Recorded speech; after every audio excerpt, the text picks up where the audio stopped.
What does cross-border private circle family offices mean in practical terms? We have seen over the past year, after interviewing 100 principals, what have been the core elements that are missing in private ecosystems or circles. You operate across 44 plus jurisdictions. What are the biggest challenges in cross-border relationship management? Positioning is very important when you're focused on different jurisdictions across the globe. What trends are currently shaping private capital and family office ecosystems globally? Something that is underestimated by people is that more capital is moving than ever. Dubai has become a global wealth hub.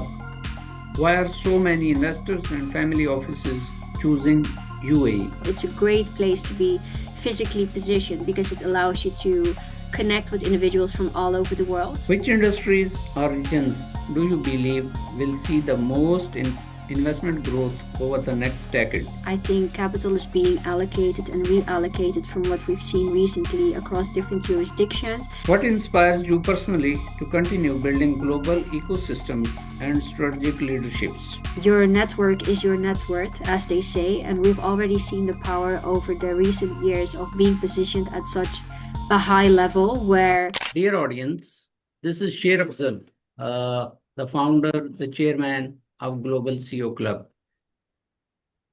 As you know, from many last podcasts, I'm sharing with you that I started this journey around 8 years ago.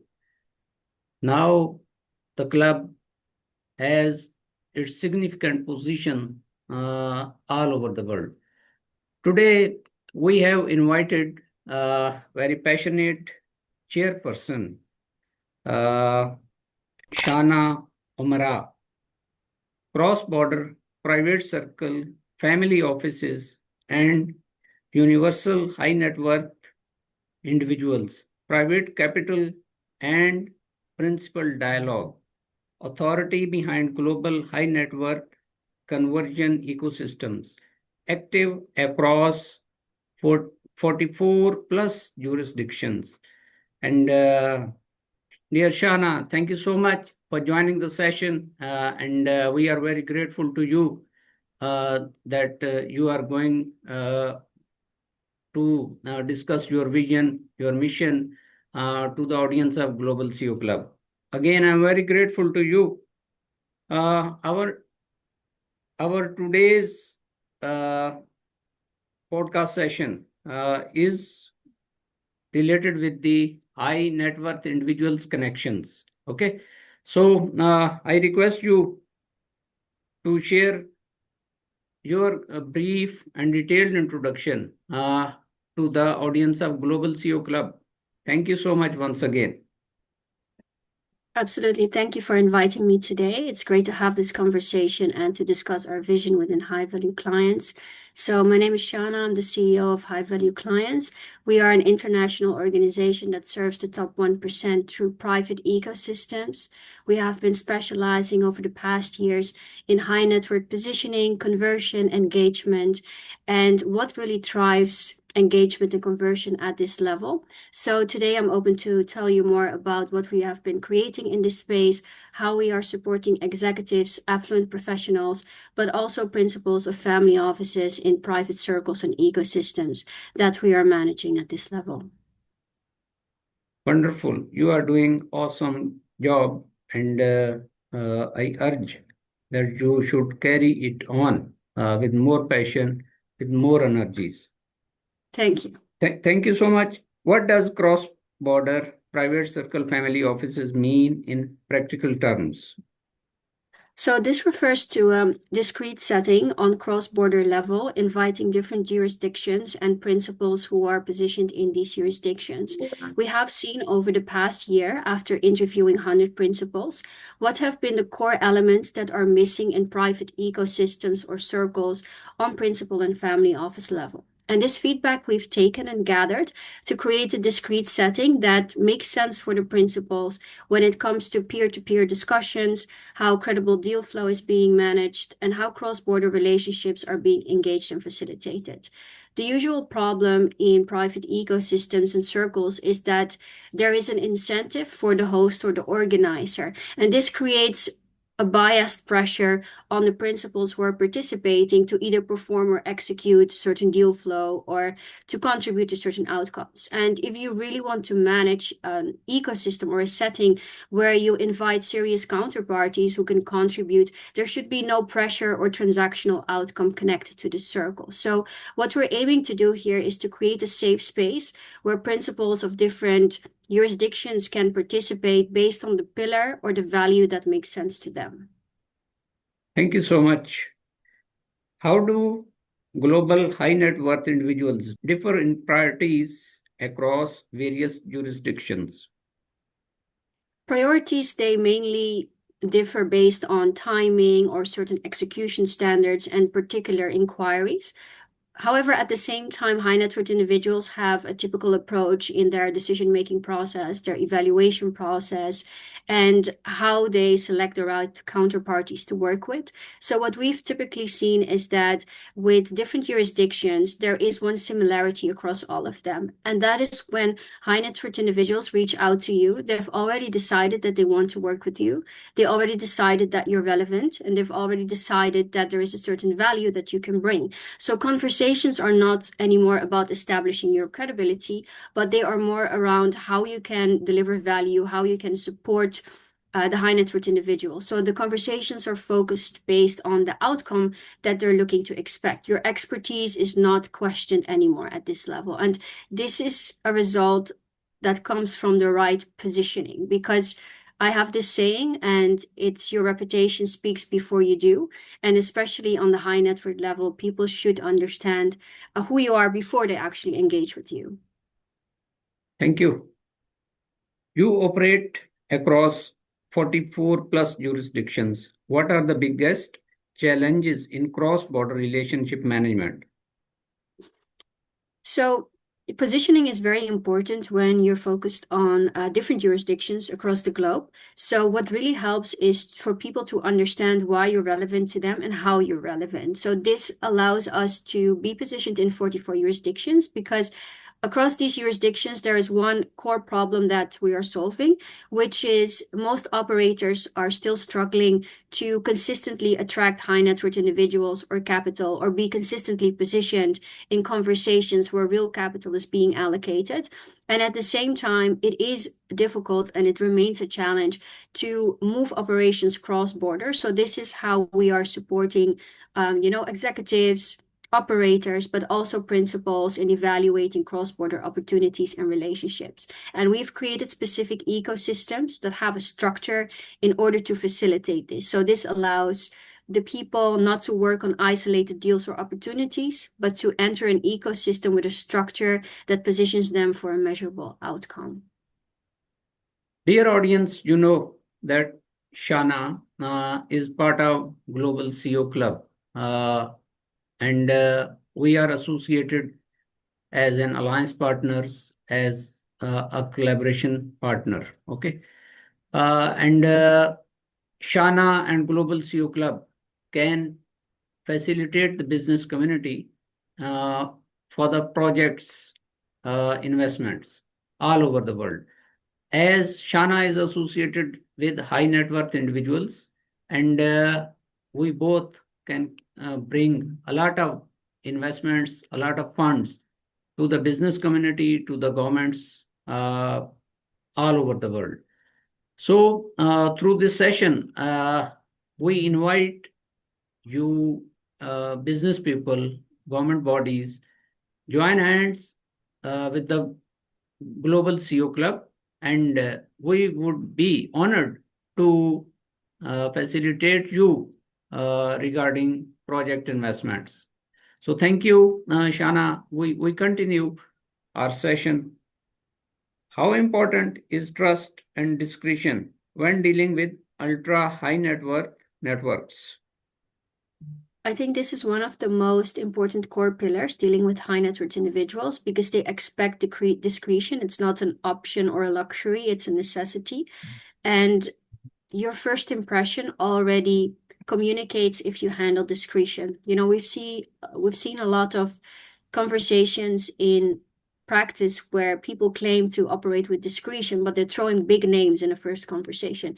So if you need to throw big names to get credibility, you're not operating discreetly, and you're also showcasing that you're not managing discretion. So it's very important that your actions reflect your words as well, and that everything is aligned. So discretion is something that it's very important.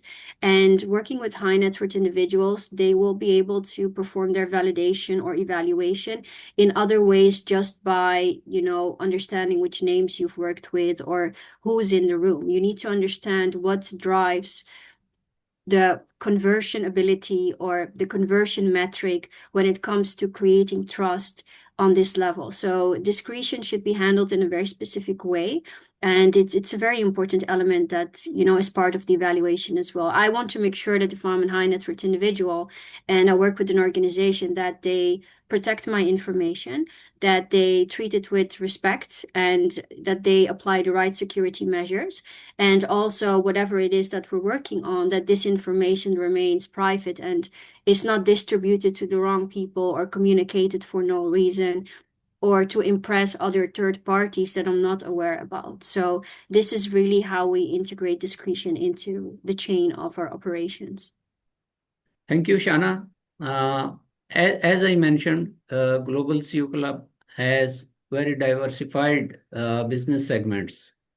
International Business Alliance is the core activity, and as well as investment are part of Global CEO Club. Major activities are which are being carried out worldwide.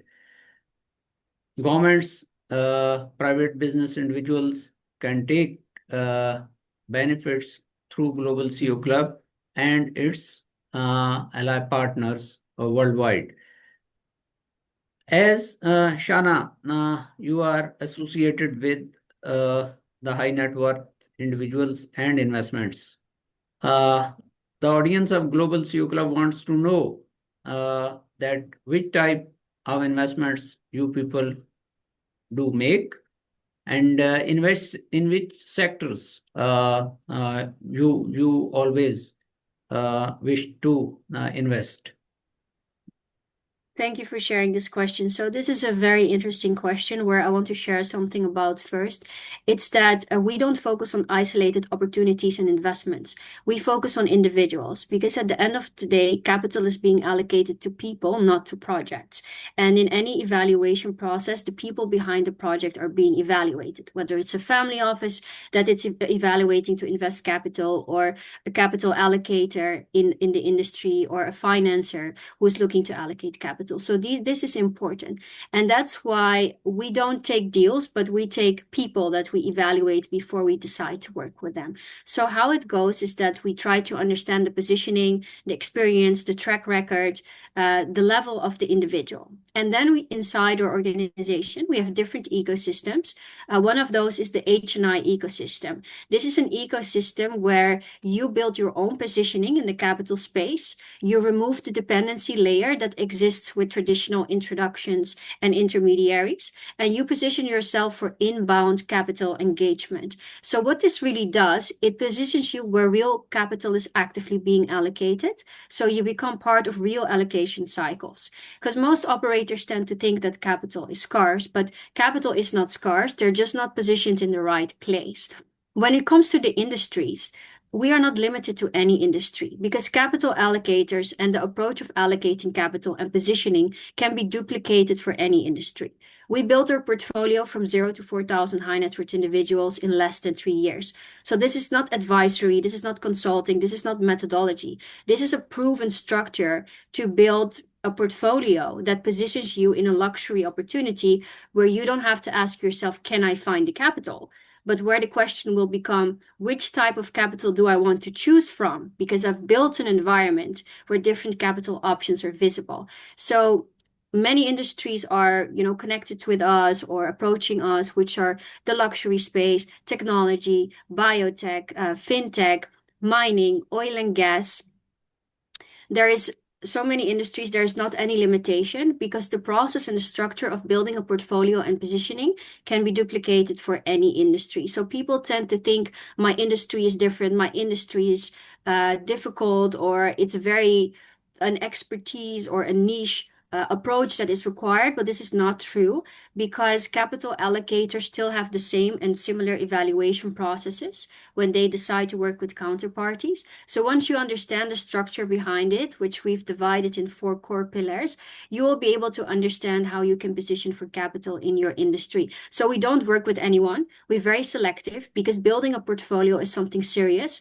It's not a performance-based outcome. It requires your commitment, your presence, and your motivation in the process to actually make that happen.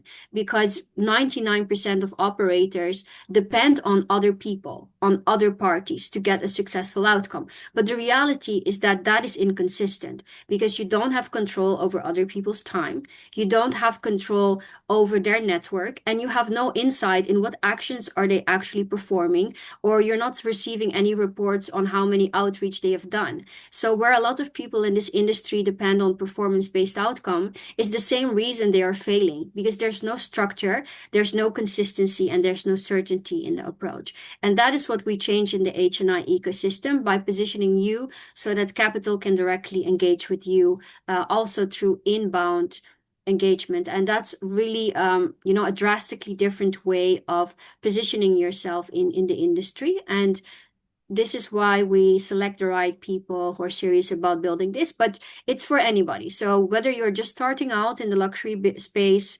selling luxury yachts, something specific, whether you're in the industry for 20 years and you own a private bank and you want to position yourself for more high net worth clients, both of these profiles can be facilitated depending on their level and their personal objectives. Thank you so much, dear Shana. What trends are currently shaping private capital and family office ecosystems globally? Something that is underestimated by people is that more capital is moving than ever. For example, recently we've heard that, the business in the UAE region might have been impacted or slowed down, or decision-making processes have been impacted. But at the same time, a lot of capital is being allocated to UAE. So there is always shifts happening because in any situation, whether global, economic, or whatsoever, people are moving. There is a risk, but there is also an opportunity. So it depends on your risk appetite, your diversification preference, how you move in certain times or in uncertain times. And what we are seeing right now is that more capital than ever has been allocated in the past 90 days.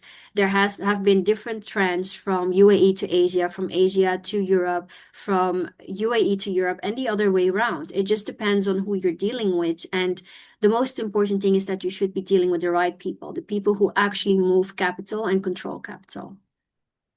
Thank you so much. Dubai has become a global wealth hub. Why are so many investors and family offices choosing UAE? Dubai has really a reputation for international ambition. So it's a region that is regularly visited by many regions in the world. So it's a great place to be physically positioned because it allows you to connect with individuals from all over the world. It's a place that's being visited regularly by high net worth individuals, if you know in which spaces to move. Because of course there are certain tax incentives that is stimulating the visitation and the business setup in this region. So I think the UAE really is positioned from different angles in a positive way. And if you know how to position yourself in UAE and how to move through the right circles, then it will be a great way to expand your portfolio because it definitely helped our positioning to be recognized and grow organically over the last 3 years. And I can really recommend for individuals in the high net worth space to discover what Dubai has to offer or UAE has to offer when it comes to, working on cross-border level. It's a great region that connects people from all over the world. And if you know how to filter the right people, this is important, then you will get a lot of success. If you don't know how to do it, you will get a lot of noise. So this is also the downside of selectiveness, or not being able to apply the right level of selectiveness. And that is also something that we address in our ecosystem. Grateful to you, Shana. Dear audience, as Ms. Shana mentioned, that for any industry like oil and gas, like aviation, like any manufacturing setup, needs investment, loans, funds for the JVs. We are ready to collaborate with the business community, with the governments, as I mentioned earlier. Global CEO Club has very strong footprints across the globe through its partners, through very big international business community network. So again, I invite you people to come and join hands, to work together, to grow together all over the world. It's a platform for the business community to unite at one place for the well of business community of governments all over the world. So thank you so much, Ms. Shana, and we continue our session. How Yes. do private dialogue platforms help investors and business leaders create meaningful partnerships? So there is a lot of noise in the industry. That's why you need to understand the value of being positioned in private ecosystems where real capital is being managed, where real individuals who have actual decision-making capacity are present. A lot of people are wasting time because they're dealing with the wrong individuals. So the industry is not uncertain or unpredictable, but your environment typically is. And that's why structure is so important. And that's why a lot of high net worth individuals, principals, or family offices are part of private ecosystems. They need structure, they need discretion, and they need an effective outcome. And they cannot afford to lose time on an approach that doesn't work. So that is why it makes sense to invest into becoming part of a private ecosystem, because time is the most valuable resource here. Having high level outcomes and working with people who understand your execution standards without having to communicate them is required. And to be able to operate discreetly with the right values and meet counterparties that are filtered is also important. There are a lot of different types of ecosystems, networks in the world, and we see a lot in the industry that people are looking for the easiest way to get access. But you have to understand, if something is easy, accessible, it's not valuable. How can you find value if anybody can enter? How can you find elite counterparties if anybody can enter? Because if you were that elite counterparty, would you position yourself in something anybody can enter? No, you're important, you're discreet, you're valuable, so you should not be easily accessible. And that can only happen in an environment where standards are being respected. And typically, a financial investment or certain filters and standards that apply ensure that that is also executed, not only in words, but also in actions. And I think that's why private dialogues are very important. If they are filtering correctly the right people, if they're bringing together the right values, and if the right incentives drive these dialogue platforms. Of course, everybody wants to benefit from what they create or host. But from our perspective, the most important thing is to create an environment where the actual participants can benefit, because that's when it will make sense for them to participate and join into your ecosystem. So, for example, our family office circle benefits by the dialogues that we create each month, where they can join and discuss with their counterparties without any pressure to engage in deal flow or to allocate capital. It's just purely for facilitating discussions. In our H&I ecosystem, we have monthly Q&As where all operators and executives can join, where we answer any questions about working with H&Is, converting H&Is, getting executive or 8 to 9 meetings and how to do that so we can discuss the real bottlenecks that are active in the market. Because most people already know what to do, but they get stuck somewhere in the execution and they need guidance on how they can break from the certain patterns that they're in or the certain loops that they keep creating that are not allowing them to move forward. So I think dialogue should be high level and create an incentive and outcome that really supports, the steps and objectives of the participants. Excellent work. What qualities do you believe are essential for leaders working in international wealth ecosystems? You have to be able to let go of your ego. You need to understand that you are here to serve and to create value, and that it's important that you're creating value from the perspective of your counterparty. What could be valuable to you is not necessarily valuable to a counterparty. And this is where most miss the mark. You need to be able to communicate that value that you have, which is so exceptional, in a way and in a language that it makes sense to your counterparty. And you also have to understand that your counterparty has heard similar pitches, similar information every day. It doesn't matter how important or how exceptional you think you are. It's really important to understand the value of positioning. And that's why our organization also focuses on positioning before you are being evaluated by any counterparty, because the pitch or the conversation or the value doesn't happen in the conversation. There is an evaluation process that already took place before you engage in a conversation. And that's where you can actually make the difference. That's where HNIs can already identify your level of depth, your expertise, and your relevance to them, or why you're different. This is why our organization doesn't need to have conversations about why we can help HNIs, because when HNIs reach out to us, they already decided that they want to work with us. They already decided that they want to allocate capital. They already recognized us as an elite counterparty. And this is important for people to understand, that so that you don't waste time on convincing your value during a conversation, but that your value has been established before that conversation or before that initial engagement. Another thing that I would like to add is that you should be able to not negotiate your standards. A lot of people are very accommodating to HNIs because they think they make the rules and they have the power, which is true, because if you hold the wealth, you hold the power.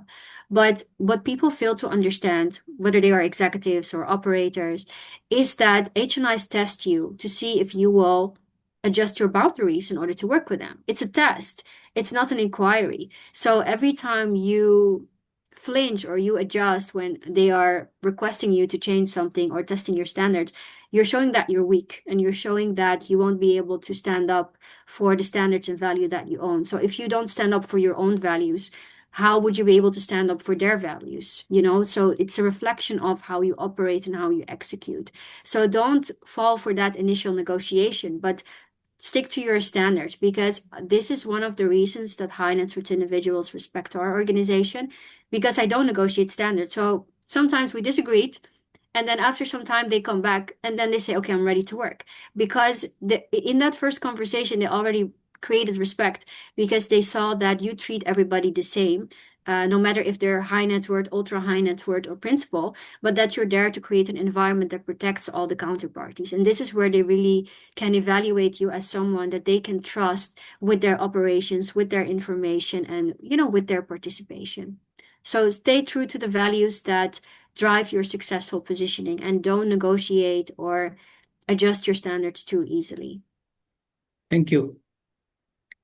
How can emerging entrepreneurs position themselves to connect with high value global networks? Okay, well, let me address a misunderstanding. It's not the most important priority to identify yourself with high level networks, because access is only part of the success. Access is 30% of what drives successful conversion. The other 70% is driven by positioning, by structure, by engagement, and conversion ability. So a lot of operators are chasing networks or proximity to networks without ever reaching real results. And we know this from experience, because we talk to hundreds of people every day who are reaching out to us with their projects, their deals, their opportunities. And there are definitely operators who are working for more than 10, 20 years in the industry, still operating with certain uncertainty, because they lack structure. And once you understand how to build real proximity, where actual decision makers are present, where real capital is being allocated, and where you're not dependent on third parties. I'm not saying that you cannot have introductions or accept referrals. No, this is great. But this is not something that your full business can rely on. Because what happens if those introductions or those referrals disappear overnight? Do you still have something that is supporting the growth of your organization and the stability and the durability? The answer is probably not. And that's why it's really important to, from the beginning, build that positioning. So, my genuine advice to people starting out in the industry is to focus on building your own positioning because it will create organic respect, it will create inbound engagement, and it will create conversations that are focused on your organization, not on pitching, but on which value you can deliver. So it has a lot of advantages over the long term as well to focus on positioning and not on superficial methods or quick schemes or easy approaches. You know, a lot of people want the easy way, but there's no easy way. There is only the real way. And once you understand that and you're able to commit to that, then working in the high net worth space will go with ease and flow and not with friction and conviction. Thank you. Which industries or regions do you believe will see the most investment growth over the next decade? This is a very biased question. I think capital is being allocated and reallocated from what we've seen recently across different jurisdictions. We've seen a lot of capital being allocated from US and Canada into Europe. We've seen capital being allocated from Switzerland to UAE, from Europe to Asia, and from UAE to Asia, as well as UAE to Europe. So I would say capital is always being allocated. You just have to be present in those circles and those places where the capital allocators are present. And that allows you to understand how capital is being allocated, where it's being allocated, when it's being allocated, and through what incentive, what is the reason? Because everybody has different risk appetite, different diversification process or preferences of their portfolio. And that's why it's very interesting for us to work with family offices because we can definitely see that the capital allocation is ongoing and nothing has changed during this recent economic circumstances, but more opportunities are being evaluated. So get yourself positioned in the right environments that match with your scope, your opportunities, your region, so that you're always, have proximity to capital allocators and at the same time make sure to build diversification so that in any regional slowdown or disability or change in activity you are not being impacted but you can still welcome consistency in your business because you're operating cross border. This has been a huge benefit for us because impact in one region didn't really impact our operations at all. We have been more busy than ever in the last 90 days. So this is what I would like to, add about the regions that are accepting investments. I think it just depends on where you're positioned and who you're working with, but capital is always being allocated. You just have to be part of the right relationship. Thank you. What inspires you personally to continue building global ecosystems and strategic leaderships? It's very important to have strong relationships and your network is your net worth, as they say. And we've already seen the power over the recent years of being positioned at such a high level where we have access to any industry, to any capital allocator in various regions and sectors. And we've also seen how your business can be positively impacted by having this diversification. So the importance here is to keep making a positive impact and inspiring the right people into what really drives success in the high net worth space and which core pillars contribute to successful conversion and predictable growth. And for us, it's really about working with the right people. So still remaining our selectivity while at the same time inviting the right counterparties who are serious about building their portfolio and capital positioning. Thank you so much. Finally, what's your vision for the future of cross-border private capital collaborations? Our aim is to keep growing, but more on a private and discreet level. I think we've already built a clear positioning, a clear value, and the right counterparties are able to identify and recognize us and reach out to us. So we have a lot of engagement that is coming from different directions, including amazing recommendations and referrals from the people and the high net worth individuals and family offices that we're working with. I think the next step is to keep ourselves educated, to discover how we can keep delivering exceptional value in these private ecosystems, and to stay true to our values, and to make sure that the people that we're working with are actually making an impact in their industry and are achieving their objectives.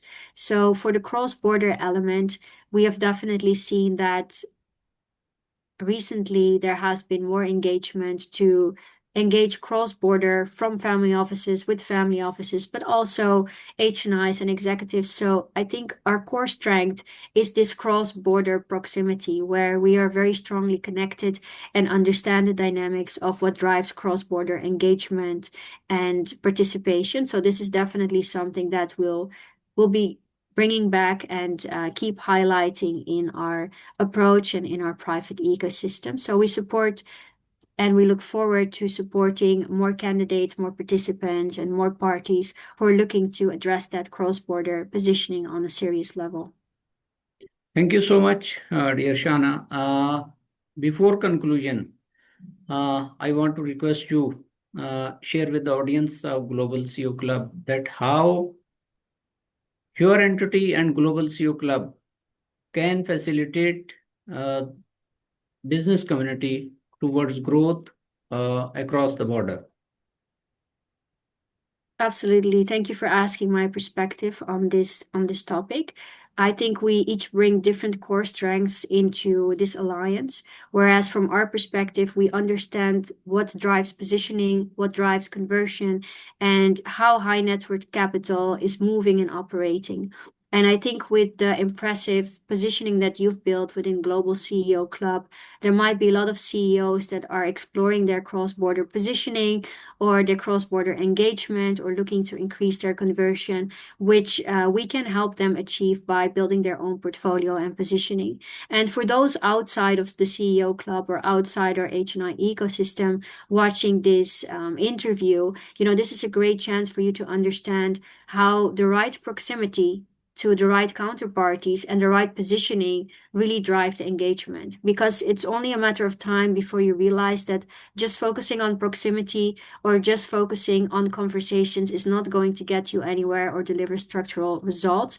So I think what we're creating here is an ecosystem together where we position you for a structure that makes sense, for a structure that delivers, and for a structure that offers repeatable growth. Thank you so much, Shana. Uh, it's a universal truth that unity is a big strength. As we are united, we are strong, and we cannot play individually, but as a team member, we can grow uh, at large. Thank you so much once again, and it was a wonderful session, very excited session, and definitely the audience of Global CEO Club would be getting benefits through your vision, through your mission, and they would be facilitated. Thank you so much once again, and have a nice time. Good night. Absolutely. Thank you for this opportunity. It was a pleasure. Thank you. Bye.